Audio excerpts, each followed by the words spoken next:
যেতিয়া ৰিজাল্ট তেওঁ পাছ কৰিলে, হু হাতত দিয়া মানে তেওঁ পাছ কৰিলে, এতিয়া তেওঁ মানুহক গৈ দৌৰি দৌৰি আনন্দত উৎফুল্লিত হৈ দেখুৱাব, চোৱা চোৱা মোৰ আমল নামা চোৱা। চবকে তেওঁ দেখুৱাব, চোৱা মোৰ আমল নামা পঢ়ি চোৱা, হা উমুকৰা উ কিতাবিয়া ইকৰা উ কিতাবিয়া। মোৰ এইটো দৃঢ় বিশ্বাস, ইন্নি জনাংতু, মোৰ এইটো দৃঢ় বিশ্বাস আছিলে, ইলা আন্নি মুলাকিন হিচাবিয়া, যে এদিন মোৰ হিচাবৰ সন্মুখীন হ'ব লাগিব। ফাআম্মা মান উতিয়া কিতাবাহু বিশিমালি, যিসকলৰ আমল নামা তেওঁলোকৰ বাওঁ হাতত দিয়া হ'ব, ফায়াকুলু, তেওঁলোকে ক'ব, ইয়া লাইতানি লাম উতা কিতাবিয়া, ক'ব হাই, তেওঁ ক'ব হাই আফচোচ, যদি আমাক আমল নামা লাম উতা কিতাবিয়া, যদি মোক আমল নামা দিয়াই নহ'লহেঁতেন, ৱালাম আদ্ৰি মা হিচাবিয়া, আৰু যদি মই মোৰ হিচাপটো নাজানিলোহেঁতেন, মানে মোৰ যদি হিচাপ নোলোৱাই হ'লহেঁতেন, হিচাপ লৈতো মই বিপদত পৰি গৈছো। আউযু বিল্লাহি মিনাশ শাইতানিৰ ৰাজিম, বিসমিল্লাহিৰ ৰহমানিৰ ৰহিম।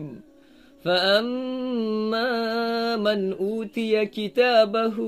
بيمينه فيقول هاؤم اقرءوا كتابيه إني ظننت أني ملاق حسابيه فهو في عيشة راضية في جنة عالية। صدق الله العظيم। প্রিয় বন্ধুসকল, সূরা আল হাক্কা আয়াত নম্বৰ 19, ইয়াত আল্লাহ ৰাব্বুল আলামিনে বৰ্ণনা কৰিছে যে কিয়ামতৰ দিনাখন যেতিয়া এজন মানুহক তেওঁৰ আমল নামা তেওঁৰ হু হাতত দিয়া হ'ব, দুই ধৰণে আমল নামা দিয়া হ'ব। যেতিয়া বিচাৰ সম্পন্ন হ'ব তেতিয়া এটা ৰিজাল্ট শীট দিব, যেনেকৈ আমাৰ এই পৃথিৱীত পৰীক্ষা হ'লে এটা ৰিজাল্ট দিয়ে, ঠিক তেনেদৰে আপুনি গোটেই জীৱন কি কৰিলে, এই জীৱনটো এটা জাষ্ট এক্সামিনেশ্যন হল এই পৃথিৱীটো, আৰু পৰীক্ষা দিলে তাৰ ৰিজাল্ট দিয়া হ'ব কিয়ামতৰ দিনাখন। তো যিসকল ব্যক্তিক তেওঁলোকৰ আমল নামা সেই ৰিজাল্ট শ্বীটটো তেওঁলোকৰ হু হাতত দিয়া হ'ব, তেওঁলোকে কি ক'ব, কোৰাণত আল্লাহ সেই দিনৰ সেই মুহূৰ্তটো এতিয়াই তুলি ধৰিছে, যিহেতু আল্লাহ চব জানেই কি ঘটনা সংঘটিত হ'ব, সেয়েহে আল্লাহ সেই দিনখন কেনেকুৱা মঞ্জাৰ হ'ব, কেনেকুৱা দৃশ্য হ'ব তুলি ধৰিছে। চাওক কি কৈছে, فأما من أوتي كتابه بيمينه فأما من أوتي كتابه بيمينه, যেতিয়া তেওঁক তাৰ আমল নামা হু হাতত দিয়া হ'ব, বিয়ামিনিহি ফায়াকুলু হা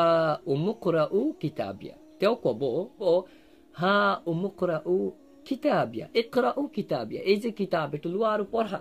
মানে যেতিয়া তেওঁ পাছ হৈ গ'ল না পৰীক্ষাত, তো তেওঁৰ আৰু একো চিন্তা নাই, এতিয়া তেওঁৰ ৰিজাল্টত তেওঁ পাছ, তেওঁৰ গুণাসমূহ ক্ষমা কৰি দিয়া হ'ব আৰু তেওঁৰ গুণাসমূহ চেঞ্জ কৰি নেকি কৰি দিয়া হ'ব। তো এতিয়া ৰিজাল্ট তেওঁ পাছ কৰিলে, হু হাতত দিয়া মানে তেওঁ পাছ কৰিলে, এতিয়া তেওঁ মানুহক গৈ দৌৰি দৌৰি আনন্দত উৎফুল্লিত হৈ দেখুৱাব, চোৱা চোৱা মোৰ আমল নামা চোৱা।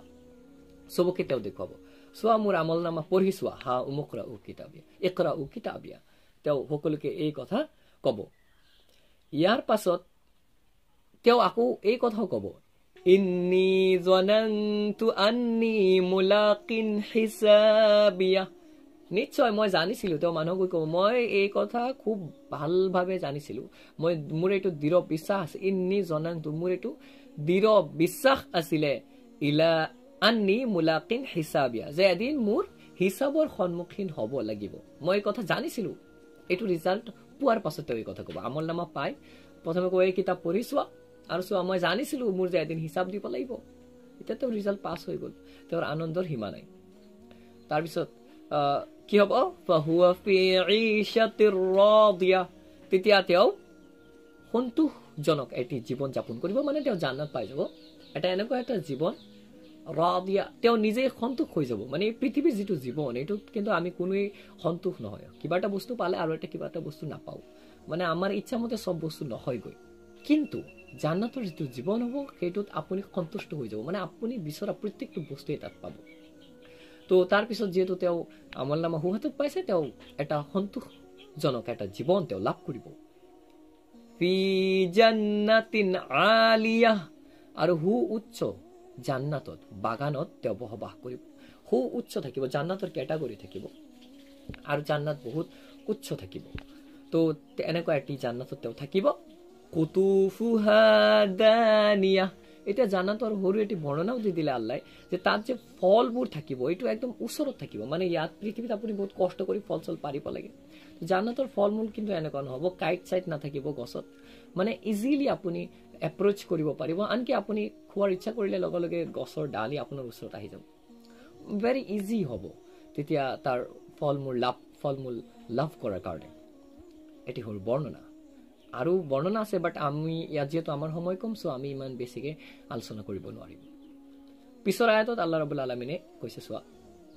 কুলু ওয়াশৰাবু হানিআম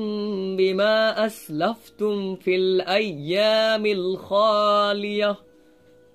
কুলু ওয়াশৰাবু হানিআম যে খোৱা আৰু পান কৰা মানে তেওঁলোকক কোৱা হ'ব আল্লাহ তেওঁলোকক ক'ব যে এতিয়া খোৱা আৰু পান কৰা হানিআম একদম সন্তুষ্টি চিত্তে তৃপ্তিৰ হৈতে খোৱা আনন্দ কৰি তোমালোকে খোৱা পান কৰা বিমা আসলাফতুম ফিল আইয়ামিল খালিয়া বিগত দিনত তুমি যি কাম কৰিছিলা তাৰ বিনিময়ত তোমালোকে এইবিলাক খোৱা ফি আইয়ামিল খালিয়া আগত তোমালোকে ভাল কাম কৰিছা তাৰ বিনিময়ত এয়া খোৱা আৰু পান কৰা উপভোগ কৰা এতিয়া এইবাৰ মুশৰিক কাফিৰ বেঈমান আৰু মুনাফিক সকলৰ বৰ্ণনা দিছে যিসকল জাহান্নামী হ'ব এওঁলোকৰ কি অৱস্থা হ'ব সেই বৰ্ণনাও আল্লাহ দি দিলে প্ৰথমে জান্নাতী সকলৰ বৰ্ণনা আমলনামা যিসকলে সোঁ হাতে পাব এওঁলোকৰ এইবাৰ যিসকলে আমলনামা বাওঁ হাতে পাব যিসকলৰ আমলনামা বাওঁ হাতত দিয়া হ'ব এওঁলোকৰ কি পৰিস্থিতি হ'ব আল্লাহ ৰাব্বুল আলামিনে বৰ্ণনা কৰিছে وَأَمَّا مَنْ أُوتِيَ كِتَابَهُ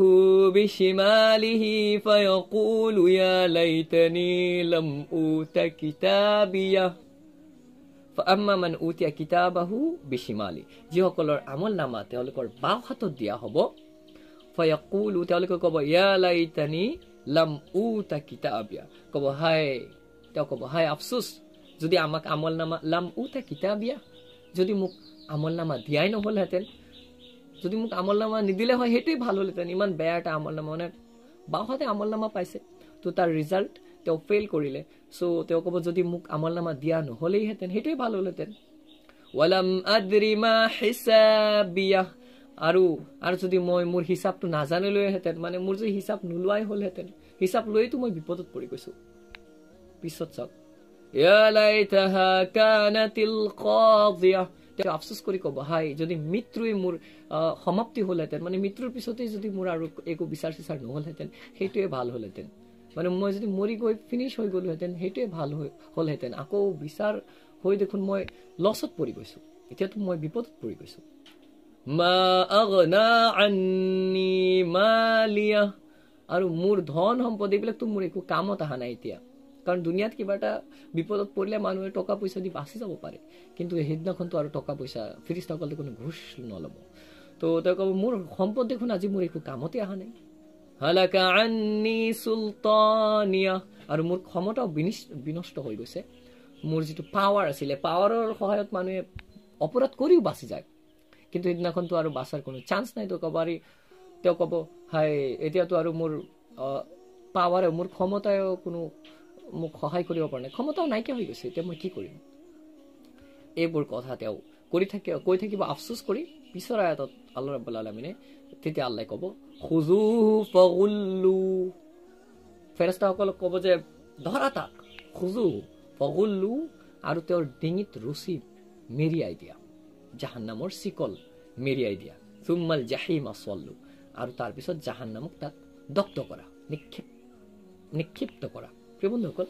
এয়া এটা আছিল জাষ্ট তৰ্জমা বুলি ক'ব পাৰে ইয়াৰ এক্সপ্লেইন কৰাৰ আমাৰ তাত সময় নাছিলে আমি বিচাৰিছিলোঁ যাতে বহুত কম সময়তেই এই ভিডিঅ'টো সমাপ্ত হয় পৰৱৰ্তীত ইনশাআল্লাহ অন্য কিছুমান আয়াত লৈ আলোচনা কৰা হ'ব ৰমজান মাহ যিকেইদিন চলি আছে অৱশ্যে আমি প্ৰতিদিনাই এটা ভিডিঅ' আপলোড কৰাৰ যথাসাধ্য চেষ্টা কৰিম ইনশাআল্লাহ